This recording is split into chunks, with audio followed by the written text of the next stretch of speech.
स्वागत है नवभारत न्यूज 24/7 में और मैं हूं आपके साथ अजयदीप। कश्मीर में विधानसभा चुनावों की लहर बहुत तेज होती जा रही है और पहले चरण के मतदान हो चुके हैं।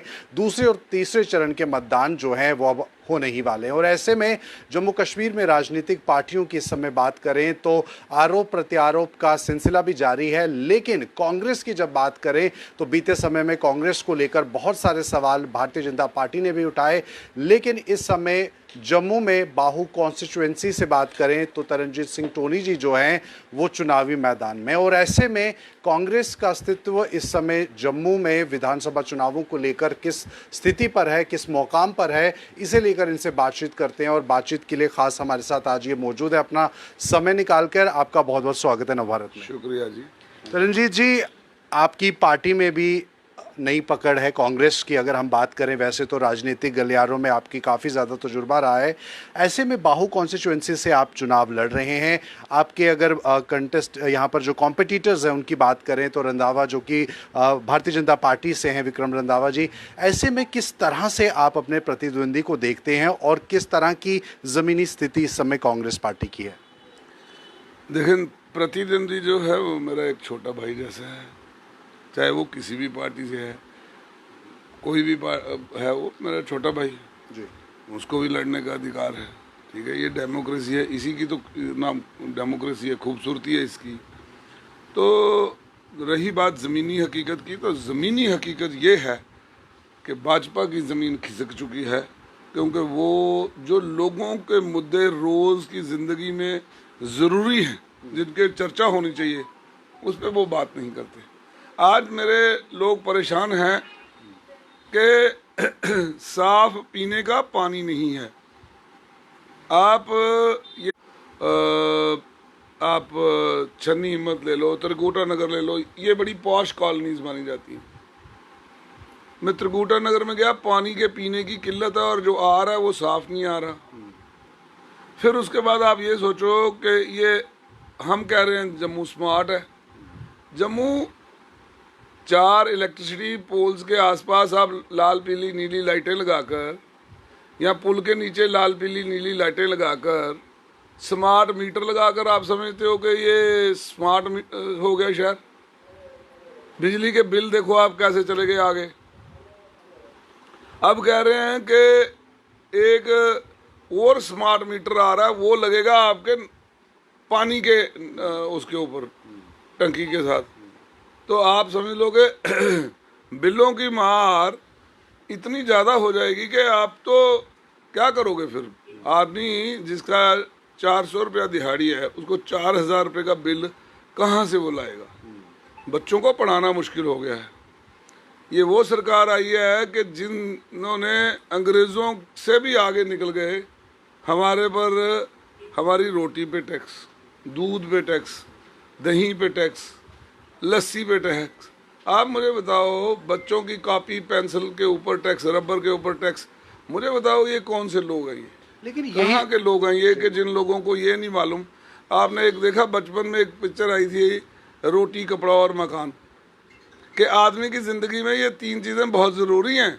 के बड़े लीडर और देश के प्रधानमंत्री भी कहें, कांग्रेस पार्टी पर, जम्मू कश्मीर की क्षेत्रीय पार्टी पर लगातार तंज कसते हैं, लगातार घेराव करते हैं।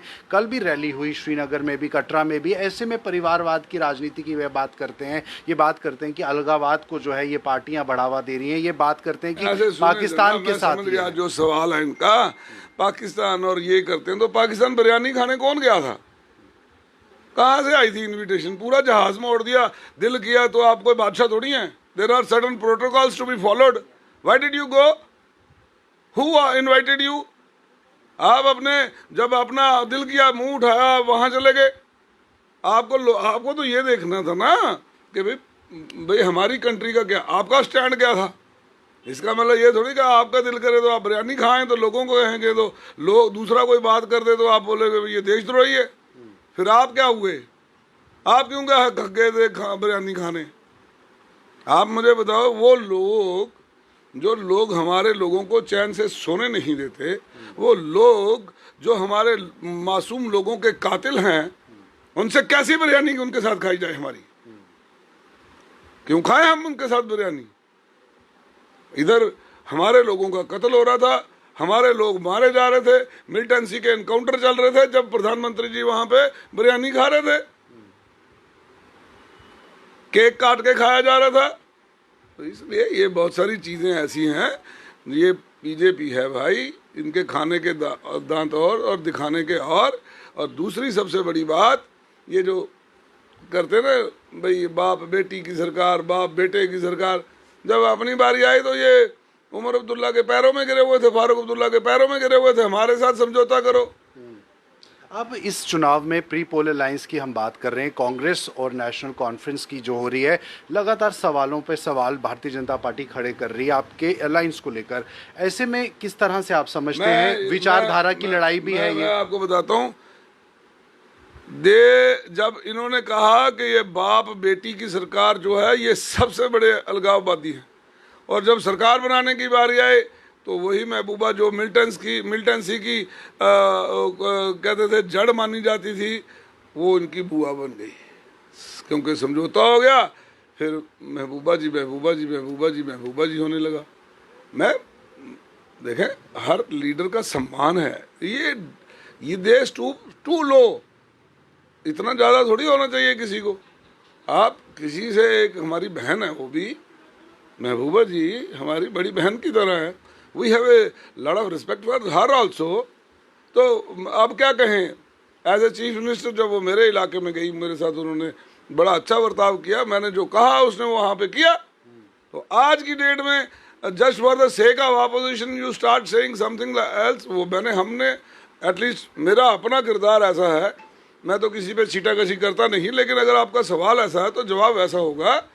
मैं ये कह रहा हूँ कि बीजेपी को ये देखना होगा, आपकी तो सीटें आ नहीं रही हैं, आप कैसे क्लेम कर रहे हो सरकार 50 के ऊपर, तो आप लड़ रहे हो, आप कहते थे 50 बार, फिर आप 5 बार नहीं हो रहे। आपके पास जो आपने ये स्टेट को यूटी किया, ये इसीलिए किया था, उनको मालूम है हाँ इनकी सरकार नहीं बनेगी।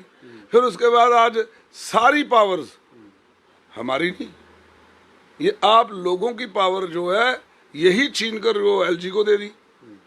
अब हमको चुना, तो हम इलेक्शन हो रहा है, लेकिन जिस मजबूती के साथ हम लोगों को कामकाज करना था, वो जो मजबूती है वो इन्होंने छीन ली है। इनको मालूम है कि कल को अगर आगे सरकार ज़्यादा अच्छा परफॉर्म कर गई तो हम पे बिग ज़ीरो लगेगा। तो उसके लिए मैं ये कहता हूँ कि बिग ज़ीरो और आज भी है और आगे भी रहेगा, क्योंकि भगवान जो है वो अति का अंत करता है और नीयत को मुराद देता है। जी टूरी साहब, इस समय जम्मू कश्मीर में चुनावी लहर है और ऐसे में भाजपा के बड़े जो चेहरे हैं, जो स्टार प्रचारक हैं, वो जम्मू कश्मीर का दौरा कर रहे हैं, और अब प्रधानमंत्री भी आए, अब फिर अमित शाह जो हैं वो आ रहे हैं, और ऐसे में राजनाथ सिंह भी आ रहे हैं। कांग्रेस किस तरह से इस तरह के बड़े प्रचारकों के आगे जो है वो रहेगी? क्या कांग्रेस की तरफ से कोई स्टार प्रचारक? आप बड़ी बात कांग्रेस के बड़े लीडर करेंगे। मैं तो छोटा सा लीडर हूँ, छोटा लीडर हूँ। मैं कह रहा हूँ, मेरा एक सवाल है, क्या करने आ रहे हैं वहां से? डेली वेजर पक्के करने आ रहे हो, हमको नौकरियां देने आ रहे हो। अब जुमलों से तंग आए भाई, अब बोलते हो 5 लाख नौकरियां देंगे। मुझे ये बताओ, 4.5 लाख आज तक सारी मुलाजम जो है, टोटल जो हमारे एम्प्लॉयज़ हैं वो 4.5 लाख हैं। आप 5 लाख और कहाँ से दे दोगे? टेक्निकली करेक्ट नहीं है, उनको भी मालूम है झूठ है, उनको भी मालूम है जुमला है, लेकिन लोगों को लुभा रहे हैं जस्ट के भाई 5 लाख। भाई आप खुद से सोचो, जिसने कभी मच्छर नहीं मारा वो मरने जीने की बात करता है। जिन्होंने डेली वेजर नहीं पक्का किया वो आपको पक्की नौकरी देंगे? जो डेली वेजरों को, जिनके सिर पे इन्होंने चुनाव लड़ा, उन्होंने बोला कि हम आपके साथ हैं, आप हमारा सहयोग करें, हमारी सरकार बनेगी, हम आपको पक्का करेंगे।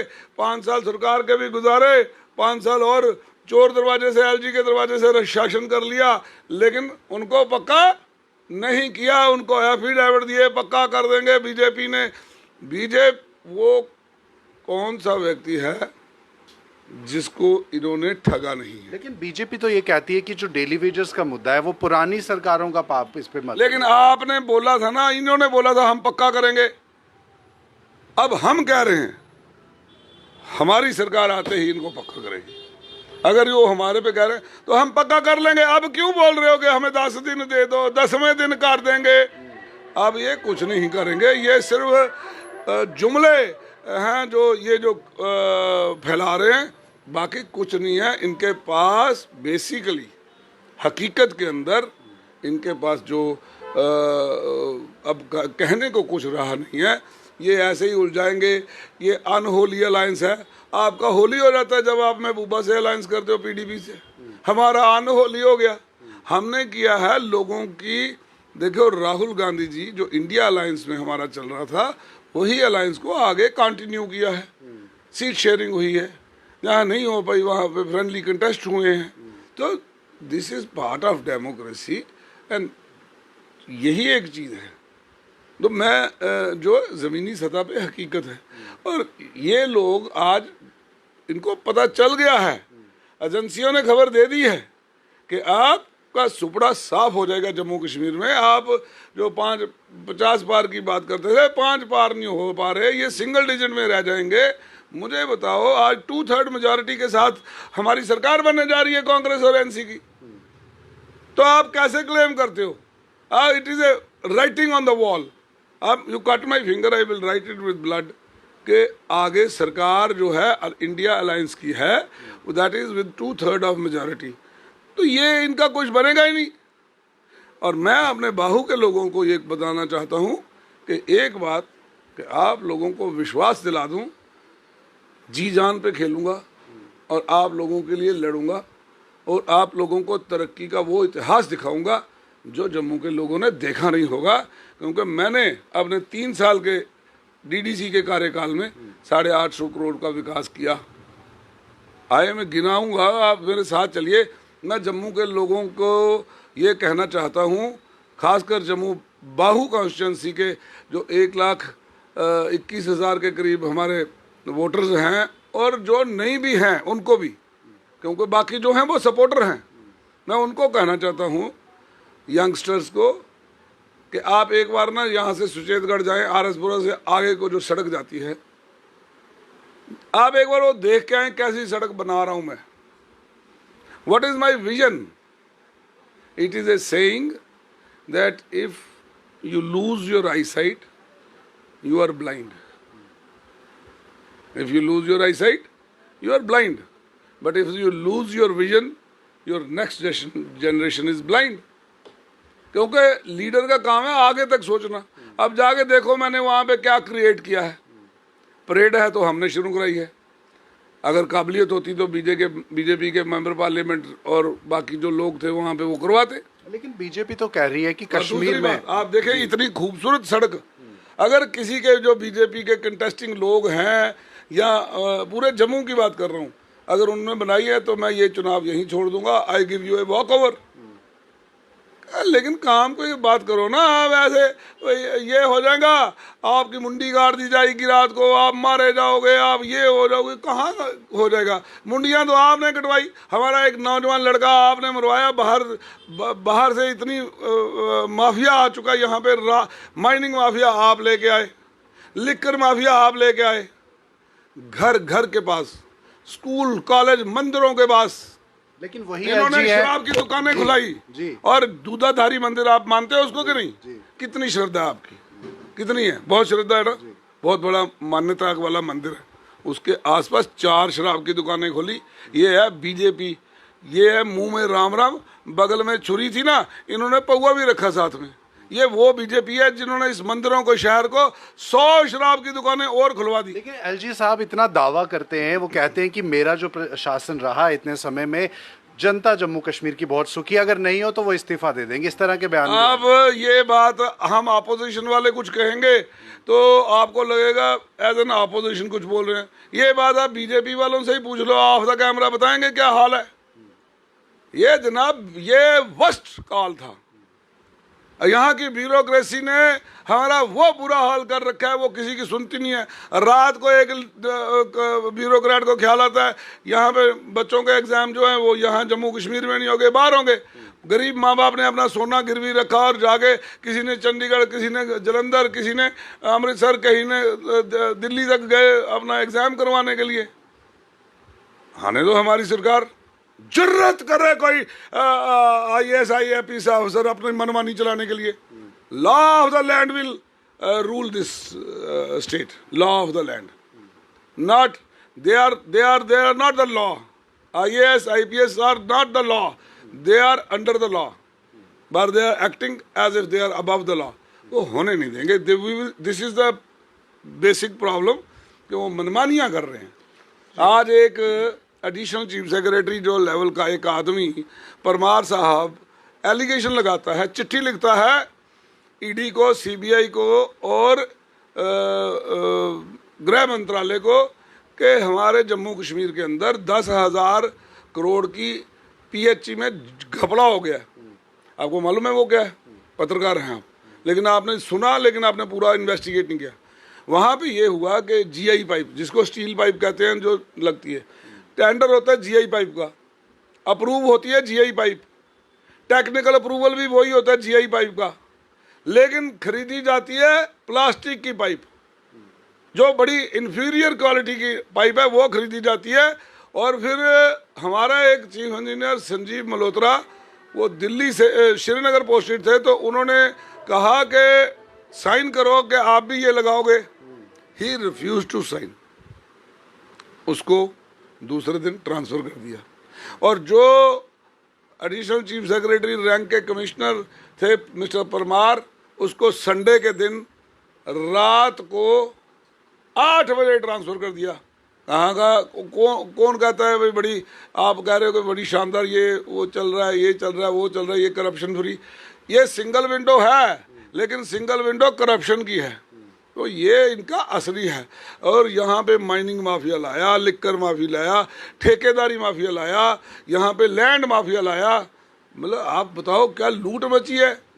यहाँ से लोग बता रहे हैं कि अखरोट की लकड़ी के फर्नीचर बन के ट्रकों के ट्रक बाहर जा रहे हैं, इनके शाही घरों में लग रहे हैं.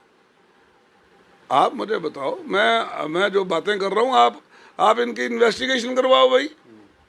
आपको सत्यपाल मलिक, आपका गवर्नर था यहाँ पर, उसने कहा RSS का एक बड़ा आदमी जो 2 फाइलें लेके आया और 150 करोड़ रुपया रिश्वत देना चाहता था.